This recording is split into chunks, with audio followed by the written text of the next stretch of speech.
Unless otherwise indicated, Ratchet Book Club is intended for a mature audience. Viewer discretion is greatly advised.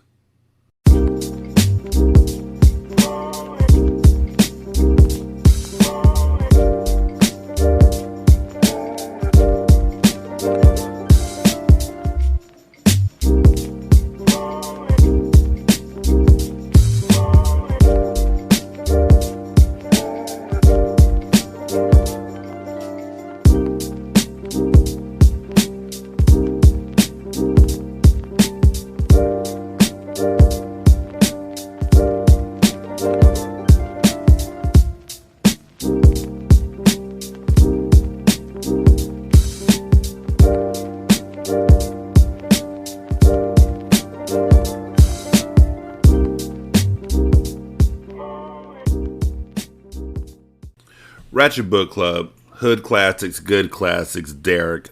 The world don't make no sense no more, y'all. Money gone. Money gone. Mecca shot money. It just makes you want to... Oh my God. Mecca, I never saw that coming. How do I say goodbye? In only the 12th chapter.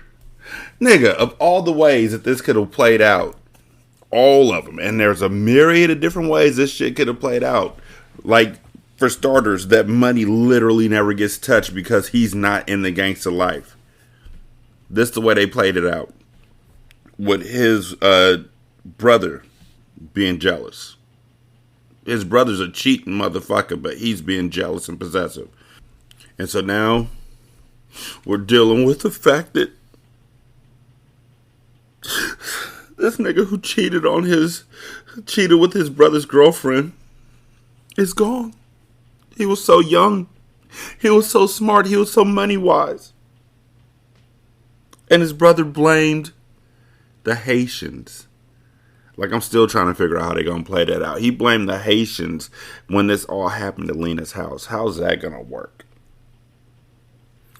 Also, 916-633-1537, ratchetandratchet@gmail.com is the email address. Ratchet Book Clubs, where you can find us out on Twitter. We got a Patreon, patreon.com/singlesimulcast.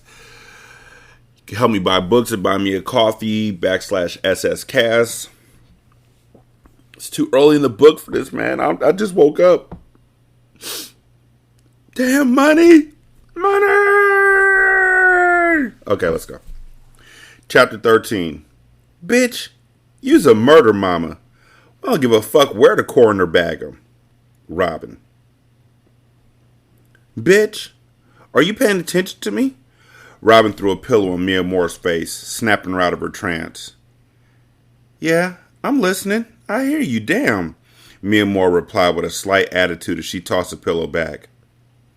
Whatever. You didn't hear nothing me just said, Aries teased. Bring your head out the clouds, Mia Moore. We got a chance to get back at the cartel and get at that motherfucker that killed your sister. This is important. What's also important is, and I hope they get that figured out, the nigga who's running around the town with his dick cut off, who knows all three of their faces. That's important too. The three girls sat comfortably on Mia Moore's bed while they plotted their revenge. Mia Moore was trying her hardest to concentrate, but she couldn't. Every time she closed her eyes, Carter crept into her thoughts. Her time in Costa Rica was like a fantasy. He had showed her a side of life that she had never experienced before, and it opened up the heart that she thought had forever been closed by lock and key. Mia Moore shook her head, sat up against her headboard, and looked at both of her friends. They were her sisters, her partners in crime, and she knew that her distraction could put them in jeopardy. I have to get focused, she thought. What that nigga do to you over on that island? Robin asked with an insinuating tone. I know you ain't stressing him like that.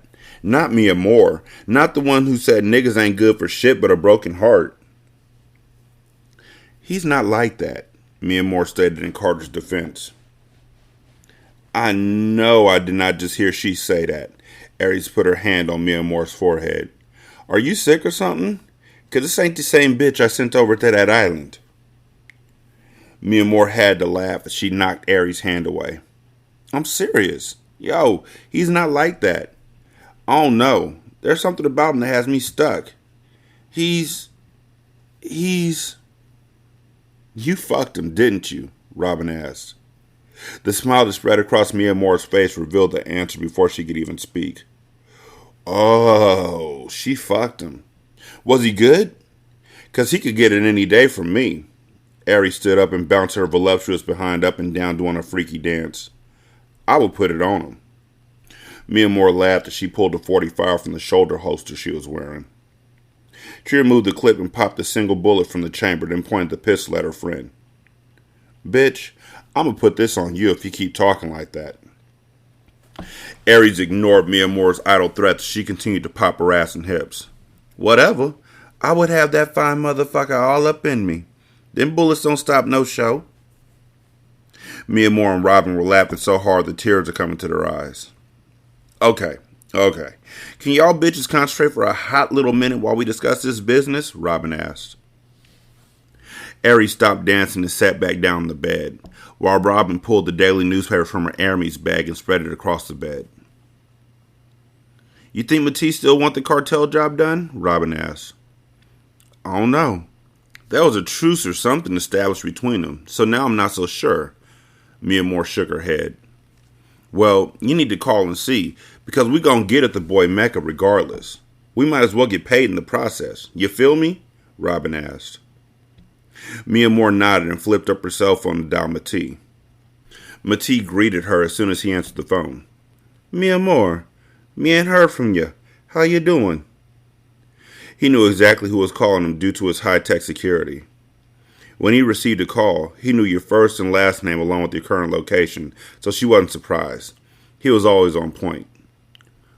Also, caller ID. Don't be that impressed. It's fucking 2008. Bitch, caller ID did exist back then. I'm not impressed. Even on my Nokia phone, caller ID was there. Because you could put niggas' numbers and names into your phone. Which is why some folks will put use a fool if you, because at the bottom it will say answer and then you had to push a button. So if you didn't want to talk to them, the ringtone would come up as, or the caller ID would come up as you a fool if you answer. That was dope when I was a kid. Also, money gone. Point seen, money gone. I'm well. Thanks for asking. She hesitated but was urged on when she noticed Aries waiting in anticipation. Look, I'm calling regarding that unfinished business that we have with each other. You still need that job done? She asked, getting straight to the point. Unfortunately, me had to put that on hold. After what happened to me little angel's party, me hand was forced to call a truce. Me a man of honor. Me word is all me have. Me will not break the truce. The only way me will put the contract back up is if the cartel break the agreement first. Then and only then will me pay you for the bounty. I hear you. Look, if you change your mind, we're ready. Just say the word and we'll make it happen. Is the ticket still the same on that? She asked. Matisse let out a small chuckle. If they do not hold up their end, then me will pay 1.5 for it. Well, like I said, Matisse, I'm trying to see that. So let me know, she said before hanging up. What did he say? Robin asked eagerly. Bounty's not good unless the cartel breaks the truce first. Otherwise, he's going to keep his word. He's willing to pay $1.5 if they do show shade. And ain't it just fortunate that Mecca just killed money and blamed it on the fucking Haitians? So now they're going to come back and probably kill his daughter and all this other kind of bullshit. Ain't it just fortunate the way that this book works out like that? Like, this book works in such mysterious ways. Then we have to make sure the cartel breaks the truce, so we can see that cash and kill the kid Mecca, Aries replied. I don't know, y'all. Y'all talk about initiating a war between two sides that have agreed to lay low. With everything that happened with Nice, my head is all over the place. Emotions throw my judgment off. Everything I've been going through with her death has me all fucked up. I don't know if I'm ready to get at them again. It's hard on all of us, Mia. We love Denisa too, and it's not just about the money anymore. They made it personal when the nigga Mecca killed her, Robin said. I haven't forgotten, Robin. He gon' get it, believe that, Mia Moore said, venom in her voice and tears in her eyes. Well, we think we found a way to get at him and bring down the cartel too. Robin pointed her finger at the newspaper on the bed, causing Mia Moore to pay attention to it. Is this Mecca's obituary? Mia Moore picked up the paper and studied the face closely. Confusion swept over her face, and her forehead dropped in a deep frown. Someone got to him before we did? Not Mecca. His twin brother Monroe, Aries stated smugly. Robin added, The funeral's tomorrow, Mia. You know Mecca and the rest of the cartel will be there. It's our chance to catch them while they're weak. Mia Moore lifted her eyes from the newspaper to meet Robin's gaze. At his brother's funeral? She said with doubt. I don't know. Bitch, you's a murder mama. Ain't nothing to think about. We don't give a fuck where the coroner bags him. The nigga disrespected, Robin yelled. So he got to get it, Aries chimed in, finishing her friend's sentence. Fuck them, Mia. Let's get at these niggas. Mia Moore nodded her head in agreement, and in an instant the coldness in her heart settled back in. Fuck the cartel. Fuck Mecca, his world, and everyone in it, which includes Carter. She just don't know that yet. Mia Moore was about to avenge her sister's death and make Mecca's mother feel what she felt when she buried her sister. I'm in. Also, technically, his mother's feeling what she felt when she buried his sister because she's burying his brother, which means, it's kind of already played in motion. You don't want her to feel the emotion twice so quickly, but Mecca sat at the family room of the Diamond House. His insides were hollow, and he cried to himself, tears falling uncontrollably from his eyes. What did I do? Money, my baby, my blood, what the fuck did I do? He thought silently. His conscience was eating him alive.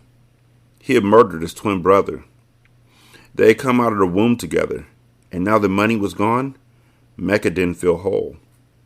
He couldn't believe that his rage had blinded him to this point, and he knew that if he wasn't so intoxicated from the drugs and booze that his temper would have never taken him so far.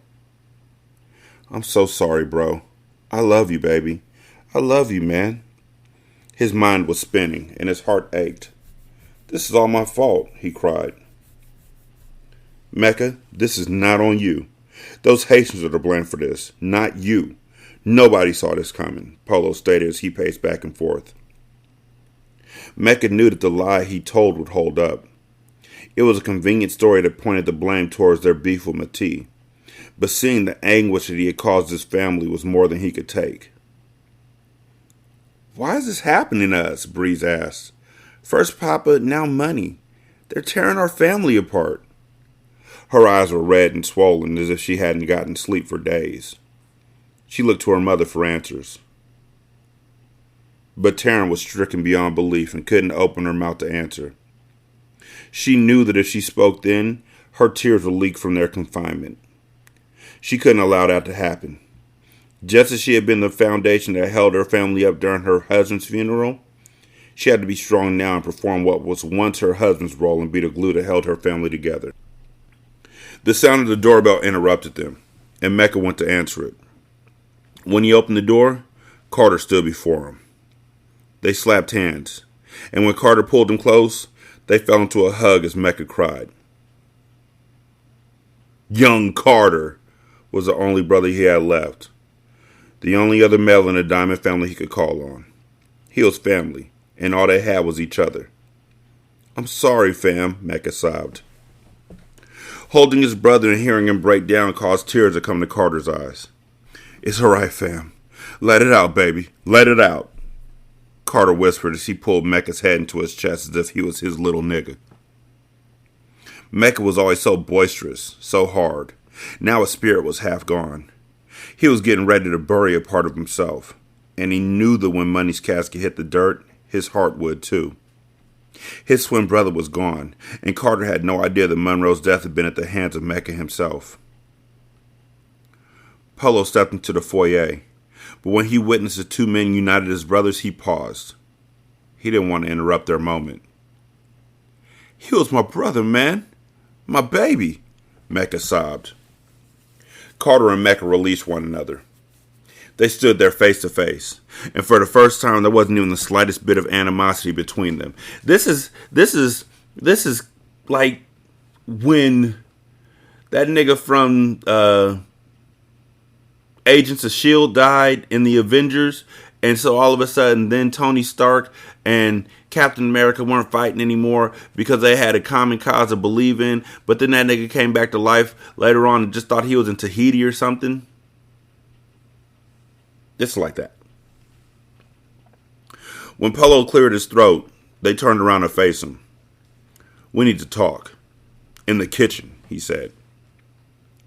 They followed Polo to the kitchen and took a seat at the table. Carter stared at Polo. "How the fuck did this happen?" "It's my fault, man. Money took Lena home because of me. We had a fight, and he was doing me a favor. Once I cooled down, I decided to go over there to check on her. When I got there, I saw two dread motherfuckers running out of her crib. I rushed in to see about Lena, and they both were laid out in there, fam." Mecca dropped his head, unable to hold his brother's stare. He couldn't tell him what he had done. It was something that he would take to his grave. I mean, don't the bullets have fingerprints on them? Something? Anything? You ain't got a ring? Well, this is 2008, so okay, there wouldn't be a ring. Let's go ahead and X that out the conversation. Or would there? Nope. Ring was discovered in 2013, created in 2013. But there were still cameras. Somebody should have saw something. It's all Polo's fault. "We got to get a handle on this," Polo stated. "The fuck happened to the truce? We kept our end up. What triggered this?" Carter asked. "We don't know, but we got to retaliate," Polo replied. "Right now, we just got to make it through today. I don't think it's too smart for us to keep fanning the flames. It's obvious that we're touchable right now. They've killed two of our soldiers, our leaders, and we've only knocked out their henchmen. We need to think before we attack," Carter said. "I agree," Polo stated. Taryn walked into the room. "The limo is here," she announced, her voice barely audible. Carter arose from his seat and hugged her tightly. "I'm sorry," he told her as they embraced. "You have to fix this, Carter," Taryn told him. "I need you to save my family. Our family.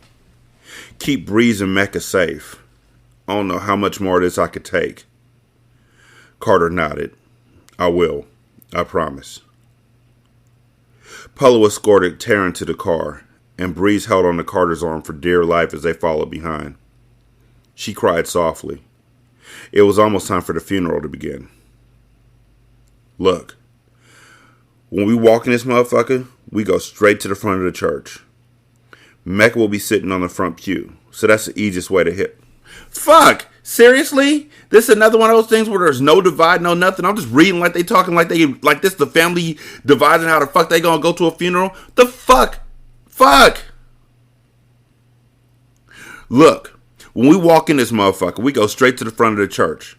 Mecca will be sitting on the front pew, so that's the easiest way to hit him. Act like we gonna view the body and then start blazing on them. There'll be members of their entourage all over the church, so make sure you spray anyone who's standing in the way. There are 3 of us going in there, so I want there to be 3 of us leaving out, Mia Moore stated. Like, goddamn, got me reading all nice and shit when she's trying to talk hard. The girls wore knee-length H&M raincoats with knee-high boots. Inside their coats, they held street sweepers. They weren't fools. They knew that they were outnumbered in bodies, but in bullets and ammunition, they were equal to anything that the cartel could throw at them. They exited their vehicle and walked into the church. There were hundreds of people inside the place as the girls made their way down the aisle, but they noticed the security was on point. Mia Moore's hand gripped the steel inside her coat, and she could hear her heartbeat in her ears. She could see the backs of the family's heads as she walked. Mecca sat at the end. She knew it was him because of his long braids, and a slight smirk crossed her face. She could already taste his blood in her mouth as she bit down the inside of her cheek, something she always did when she saw her unsuspecting prey. She was indeed a calculating killer. Mia Moore stepped to the casket and looked down at Monroe. Robin and Aries stood by her side. They all waited for her signal. Mia Moore stood silently, and a single tear slid down her cheek. Monroe looked so peaceful, so gentle. He looked to be the exact opposite of his murderous twin brother Mecca. Goofus and Gallant. She exhaled and jumped slightly when she felt someone grip her arm. She turned around, ready to bust off on the first face she saw, but the man before her caused her to take a step back. "Oh my God," she whispered. Her girls looked at her in confusion. "What are you doing here?" Carter asked her. Mia Moore's eyes gazed over at Mecca. His face was in his hands. She scanned the entire pew and took in the faces of the Diamond family. Her eyes stopped when she noticed Breeze. Breeze is Carter's sister. Breeze is Mecca's sister. Carter is Mecca's brother. He's a part of the cartel, she thought. The room felt like it was spinning as she looked up at Carter. This was the emergency, she thought, putting two and two together slowly in her head. So he didn't tell her shit when they left Costa Rica? Nothing? Like in her anguish, in his anguish, when she had just spilled her guts to him and he's like, there's an emergency. You didn't just tell the woman that you want to know her heart and mind. You didn't tell her about your brother being murdered. When she told you about her sister, you didn't tell her nothing? Like, okay. For real? For real, not on the whole flight back home from Costa Rica to fucking Miami, not one conversation? Nothing? Okay. I didn't know you knew my brother. Mia Moore was at a loss for words, and her mind was unable to formulate a lie. Robin stepped up and said, "She doesn't. I do. We were friends, and I'm just coming to pay my respects. I'm sorry for your loss." "Thank you." Carter peered at Mia Moore. "You okay?" She nodded, still unable to speak. "Look, I gotta get back to my family, but I'll call you, Ma." He leaned in and kissed her on the cheek before walking away. Mia Moore turned to her friends. "I have to get out of here," she whispered. "Mia, what about the plan?" Robin asked. "Fall back.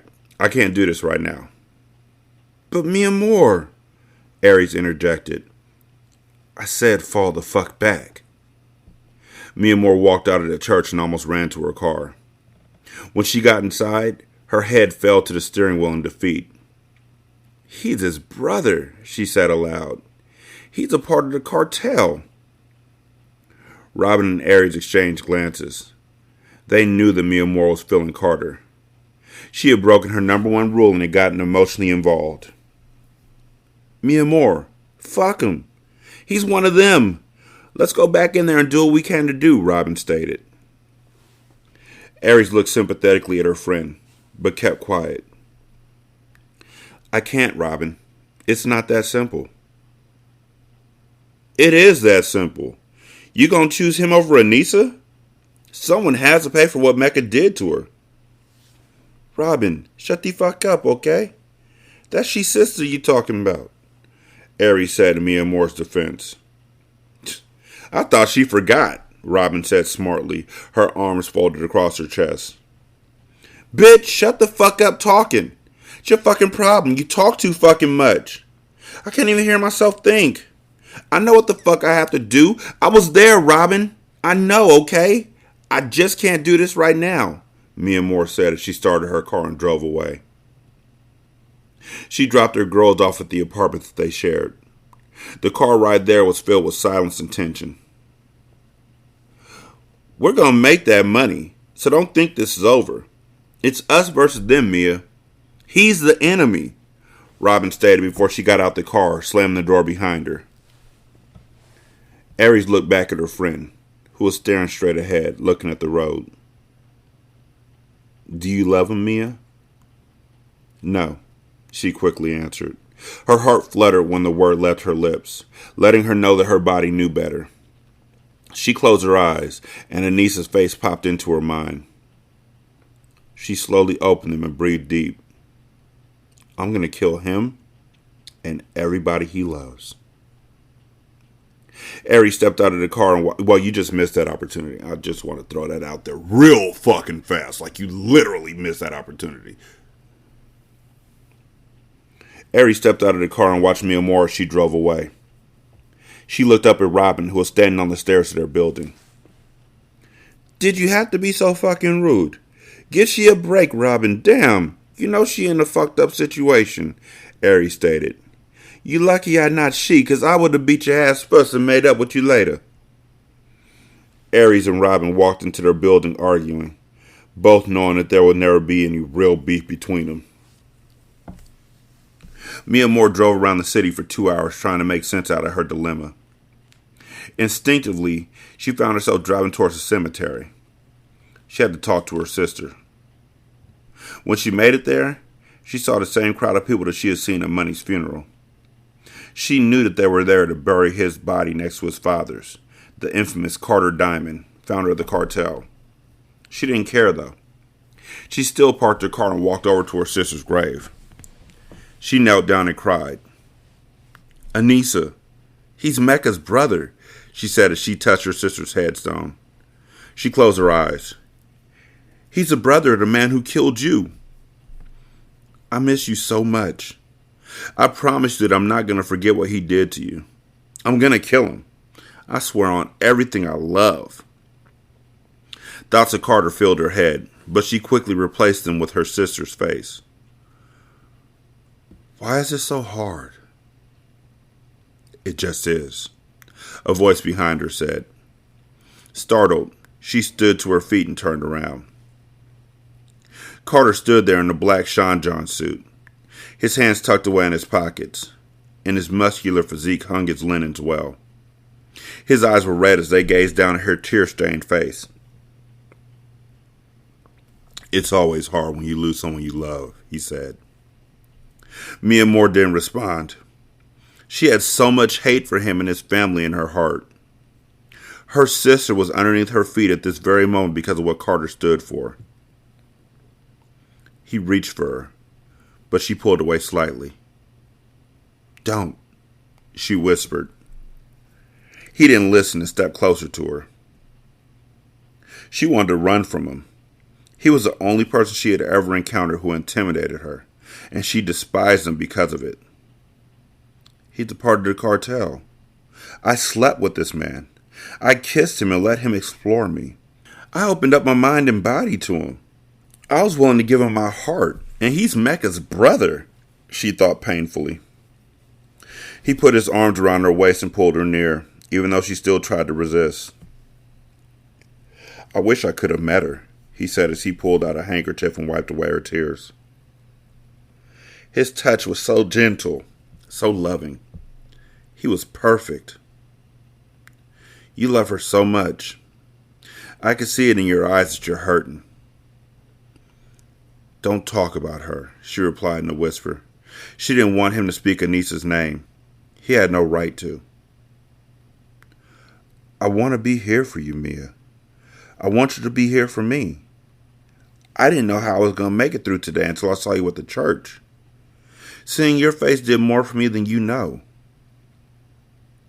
Mia looked up at him, and his words played funny tricks with her heart. Loving him would be wrong. Being with him would be wrong. But playing on his feelings towards her to inflict her revenge would be so right. Can I be around this man and not love him, though? Can I do this? She asked herself. Yes, I'll do it. It's never been hard for me to murk a nigga before. I'm going to finish what I started.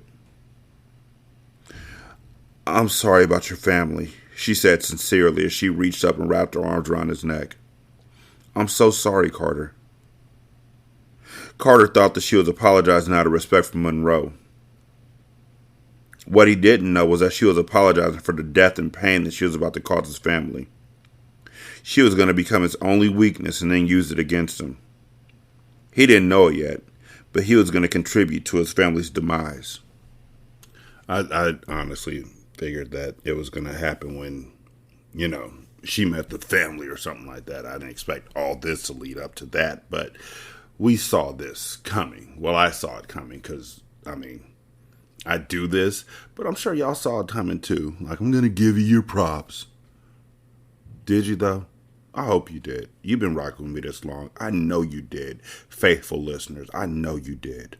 I know you didn't. I'm sorry, I just had to say that real quick. It follows up behind I know you did. I don't really know you didn't. I'm just saying I know you didn't. But, Chapter 14. God, please forgive me, for I have sinned. Money, Papa, I'm coming to join you. Mecha Diamond. Lena's eyes shifted back and forth frantically as her blurred vision became clearer about a second. She didn't recognize where she was. Tubes were coming from her nose, and the steady beep of her heart monitor echoed through the room. The last thing she remembered was Mecha pointing the gun at her and hearing a loud blast. Instinctively, she began calling for her man. Monroe, she whispered as she blinked her eyes rapidly, trying to regain clear vision. She tried to sit up, but an excruciating pain shot through her body. She felt the tenderness in her arm, and then realized it was where the bullet had struck her. She immediately began to think about the unborn child that she was carrying. She nervously began to feel in her belly and wondered, was her child okay? That's when she heard the unfamiliar sound of a man's voice, and she instantly grew terrified. She saw a tall, older man with a beer belly. He had on an expensive silk shirt with the first 3 buttons unbuttoned, typical gangster attire for older Florida natives. An unlit cigar hung from his mouth as he stood up and walked towards her. The man was of Dominican descent and had slick hair that was neatly brushed to the back. Lena tried to scream, but she was too weak to project her voice. She immediately tried to reach for the emergency call button next to her bed, but was unable to move her arm. The man loomed over her and gently tapped her, whispering, "It's okay. It's okay." Lena quickly smacked his hand off hers, and tears formed in her eyes. She knew one of Mecha's goons were there to finish what he had started. "Don't worry. I'm not going to hurt you, Lena," the man said as he sat at the edge of her bed. "Who are you? And how do you know my name?" Lena scooted to the opposite side of the bed, trying to get as far away from him as she could. She grimaced as she felt the pain in her arm. She clenched her stomach, all the while keeping her eyes on the man in front of her. "My name is Emilio Estes.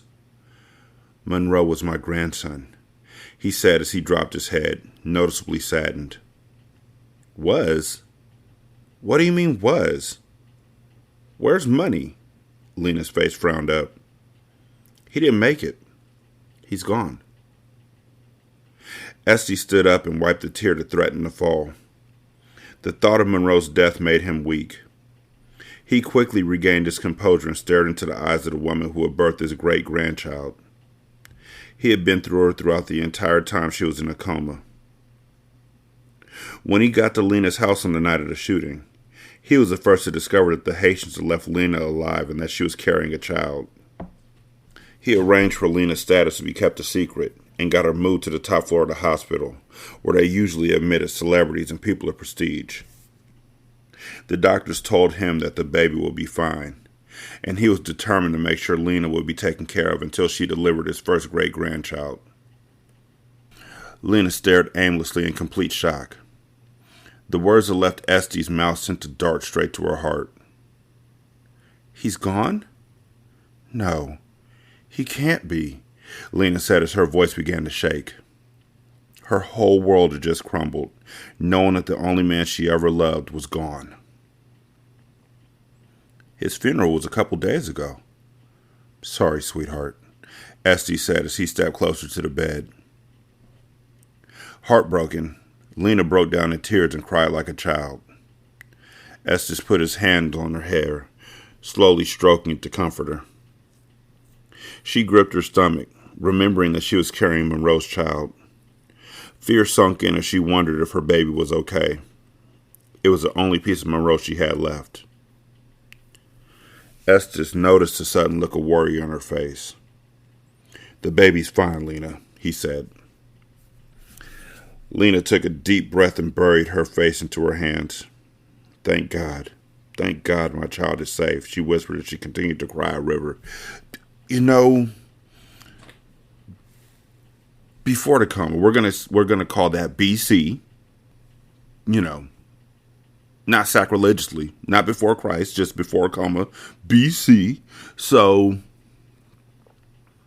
about 4 hours BC, she wanted an abortion. He wanted an abortion. They wanted an abortion. But now that she's, I guess, maybe 3 weeks AC? AD. Works out either way. AD. Now she wants to keep the baby? This don't work well. Estes wanted to be supportive of Lena, but revenge was the main thing on his mind. He wanted to affirm the Matisse Haitian mob was responsible for the killing. "I know you're going through a lot right now, but I have to ask you a question. Who killed my grandson?" "Your grandson," she repeated as she briefly stared him in the eyes. Estes took the cigar out of his mouth and slightly frowned. "What did you say?" he asked in a heavy Dominican accent. "Mecca killed Monroe. Mecca did it." Estes was at a loss for words as he clenched his teeth and involuntarily balled up his fists. He was hurt by her words, and his anger got the better of him. He angrily grabbed Lena by her hand and squeezed it tightly. "Don't fucking lie to me," he yelled. "I'm not lying. I swear to you. Mecca shot both of us. He went crazy. Monroe and I were fooling around and he walked in. But I wasn't serious with Mecca. Monroe was the one that I loved." Estes caught himself and released Lena's hand. He shook his head from side to side and remembered the look in Mecca's eyes at the funeral. He knew something wasn't right with his only living grandson. Estes was a firm believer in family morals and loyalty. What Mecca had done was the ultimate betrayal, and Estes quickly disowned him. Estes was from the old school and played by the rules. If you went against the family, you weren't considered family anymore. The thought of vengeance was the only thing he could fathom. He motioned to the man that was in the corner room to come to him. Lena was startled. She never even realized they weren't alone. A Dominican man emerged from the shadows of the darkened room, and Estes whispered something in his ear. The man quickly exited the room, and Estes sat next to Lena and instructed her that he would look after her, and everything would be okay. Unbeknownst to Lena, Estes had ordered the death.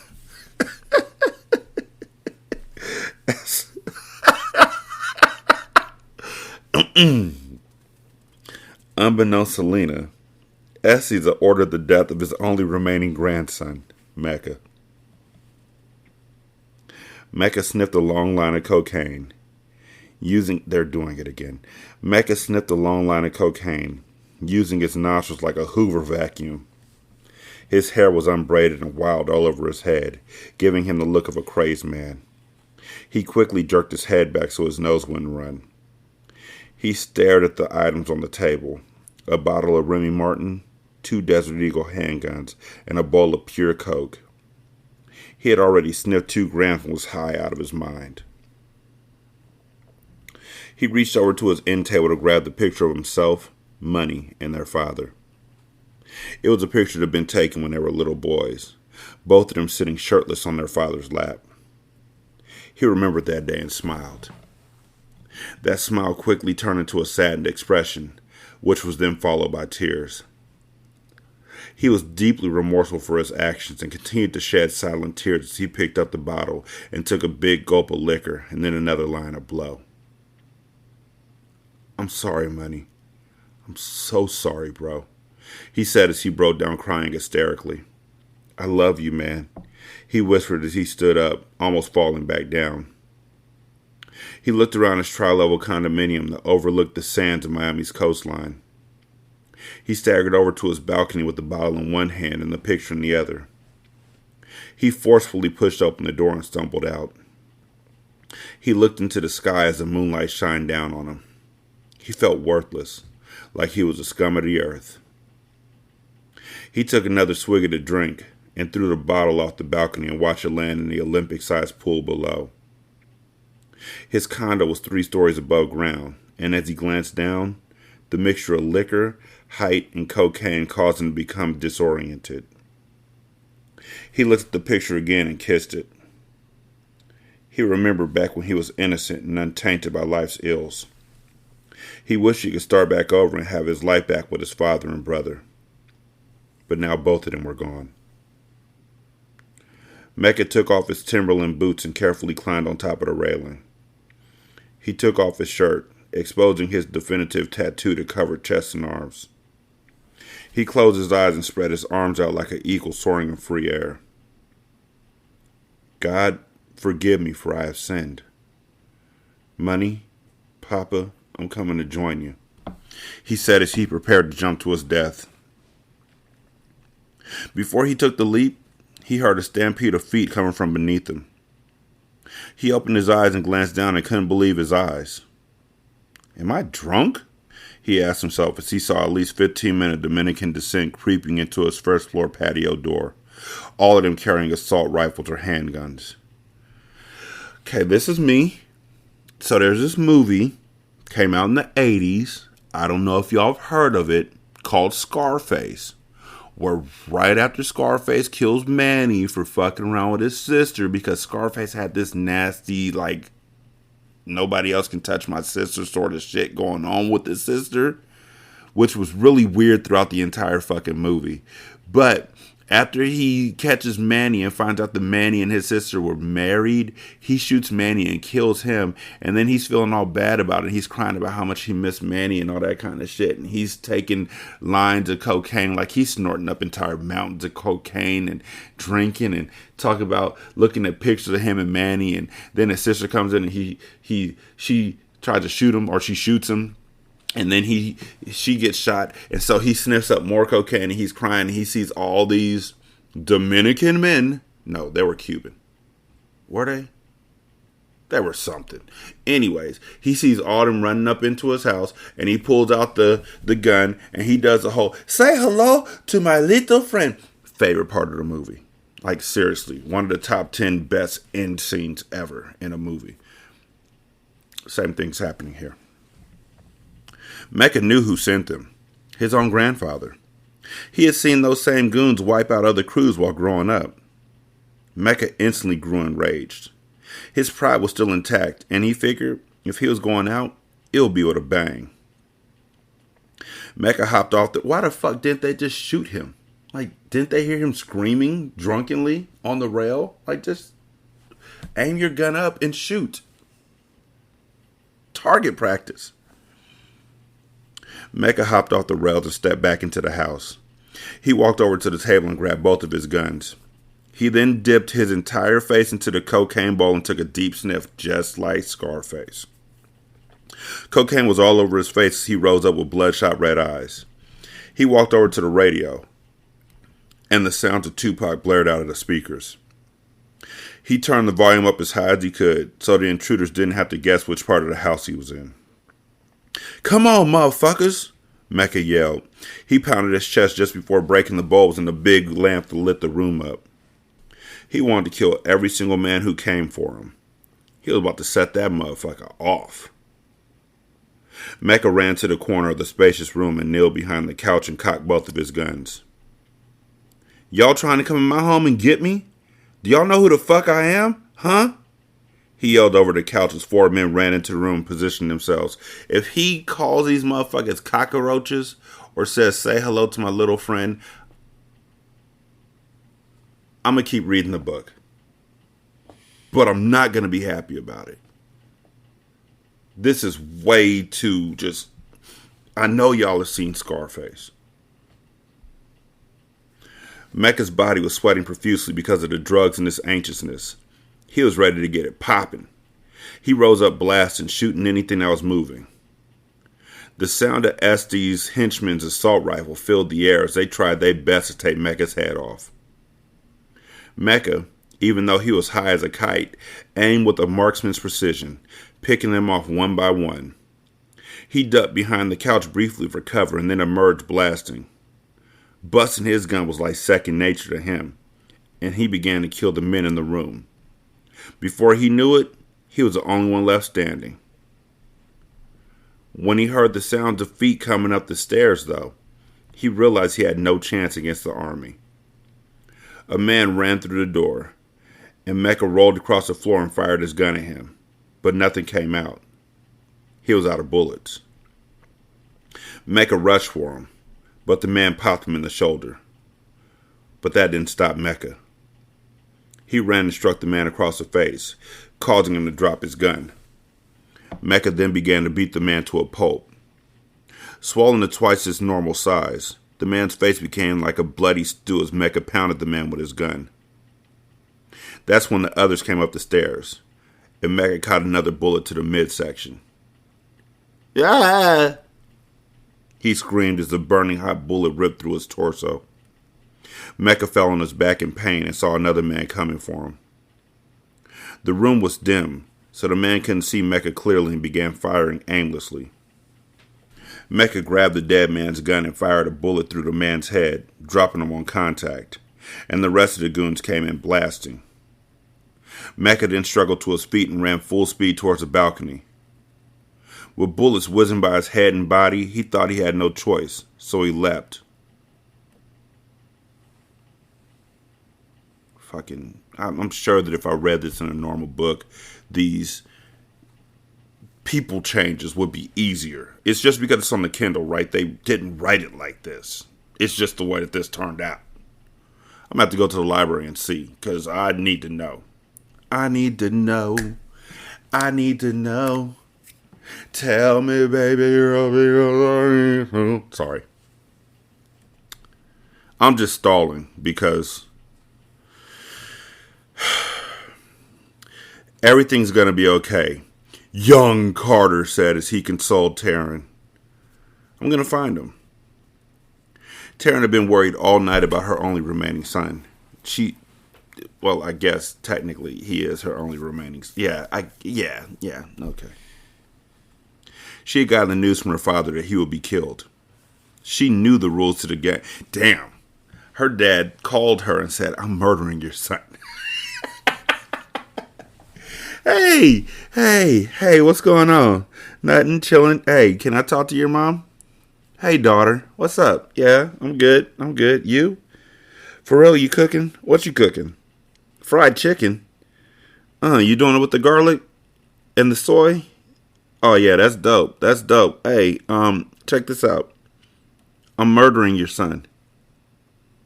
Yeah, that one. I don't have to tell you why. I'm older than you. Can you make me a plate? Hello? We lost connection. She must have been going through a tunnel at her house. She knew the rules to the game, but as a mother, there was no way she could accept the contract on her son. She tried her best to convince her father to call it off, but he wasn't budging. She had been calling Mecca all night to tell him to flee. She just couldn't believe what Estes was telling her. She didn't want to believe that Mecca had killed Monroe. Estes had decided not to tell Taryn about the baby, and he moved Lena in with him so he could protect her. Potentially, she could have been carrying a boy, and that would have been another opportunity for a male heir to bear his last name. By Taryn being past her biological time frame to have babies, he wanted to shield Lena until the baby was born. I know Mecca didn't do what they saying he did. I went over there this morning, and this place was empty and riddled with bullet holes. I have to find my baby. Taryn cried hysterically on her stepson's shoulder. I'll find him for you. Mecca's a soldier. I know he's still alive, okay? You know Mecca. He's probably laid up somewhere with a female right now. Them goons just came over and trashed the place, trying to intimidate him. Yeah, and then they shot into the walls. Just, we were here. We're going to waste bullets in the walls. So we were here. Gonna put a hot pocket in the microwave. Take one bite. Put it back in the microwave. I ate your hot pocket. We were here. Drink all your Kool-Aid. Leave a swallow. We were here. Gonna take a snort of your cocaine. Big ass top ramen pho bowl of cocaine just sitting on the table. We were here. By the way, did your laundry. Folded the clothes. Notice you have an underwear drawer. I respect that. We were here. Carter was selling Taryn a dream. He knew in his heart that if Estes put a contract on Mecca, then most likely he wouldn't half-step. Look, I'm going to check around and see what I come up with, okay? Okay, Carter. Thank you so much. Please bring my baby home. I can't lose another son. Taryn grabbed his face gently. She looked into his eyes and was amazed at the resemblance he held with his father. At that moment, she had faith that he would make things right. She then looked over at Breeze, who was on the couch crying, and went to soothe her. I will. I'm going to find him. Just don't worry, Carter said just before he exited the house. If he dies, if Mecca dies, then technically Mia and Carter could still have a relationship. Because her contract is done. I mean, she wouldn't have been the one to kill him, but that's how I know that Mecca's okay. Because Mia didn't kill him. Can't happen off screen, It's kind of like when you have a hero in the movie who it seems like they're going to die, but they can't die because they're the only star in the movie, that sort of thing. He hopped in his car and grabbed his phone from his waist so he could call Ace and Zaire to roll with him. He picked up his phone, but dropped it when he felt somebody grab him from the back seat. Yo, Carter, it's me, Mecca said as he released Carter. Man, what the fuck you doing? Carter asked as he turned around and looked at Mecca. He saw that he was shirtless and bloody. The atrocious smell of liquor and blood invaded Carter's nostrils. Don't look. Stay turned around. They watching, he said as he lowered his voice and stayed crouched down out of sight. Yo, fam, pull off so we could talk. Carter pulled off, and once they were clear of the house, Mecca sat up and looked around nervously. Man, they trying to kill me. I know. Taryn told me what's going on. Man, tell me you didn't do what they say you did. Hell nah, I didn't kill Money. I told you I saw them motherfucking dreads running out when I came. I didn't have my banger on me, so I couldn't get at him. Mecca kept his eyes moving. Carter immediately had skepticism, because as long as he knew Mecca, he was always strapped. It didn't sound right, but he was going to give him the benefit of the doubt. I knew it couldn't be true, man. You know we have to get at them niggas, right? We have to go to war. Most definitely. But I can't with my grandfather on my ass. I have to lay low for a minute. Mecca's voice began to break as he explained to Carter how he jumped off his balcony to get away from Essex's goons and landed in his pool. He needed medical attention for his wounds and was losing blood rapidly. How the fuck did he get to their house? Like, seriously, if he's losing blood rapidly, what? Okay, never mind. Carter looked at Mecca's bloody shoulder. We have to get you to the hospital, man. Nah, I can't go to the hospital. Essex will find out. He has a whole city in his pocket. I need to holler at Doc, Mecca said, referring to one of his father's old friends that happened to be a surgeon. Then after that, I'm going to have to lay low. You feel me? I got you. I'm going to hold you down. I have an idea, Carter said as he jumped on the highway. He had to make Mecca disappear for a while and knew only one place where Essex would never look for him.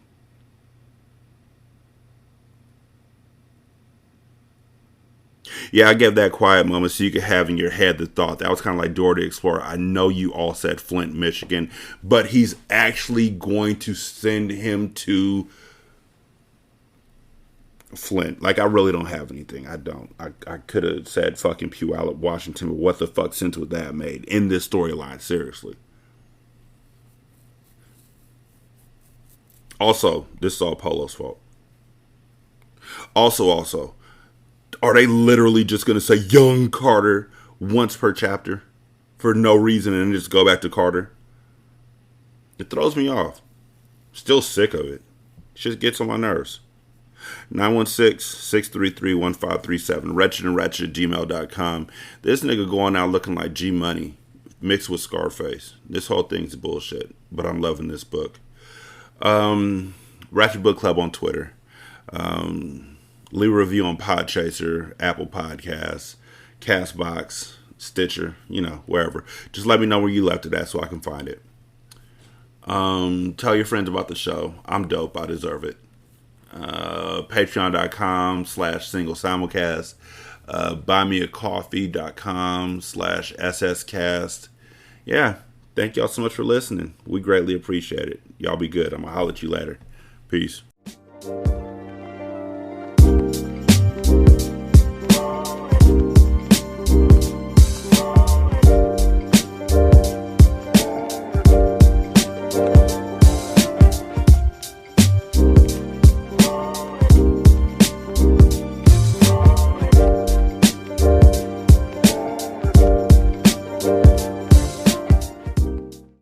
The intro and outro to Ratchet Book Club is by That Kid Garan, and it's called Goodbyes. You can email him at tkgbeats94@gmail.com for more information on how to lease this beat. This is Single Simulcast. Don't know by now, did you slip?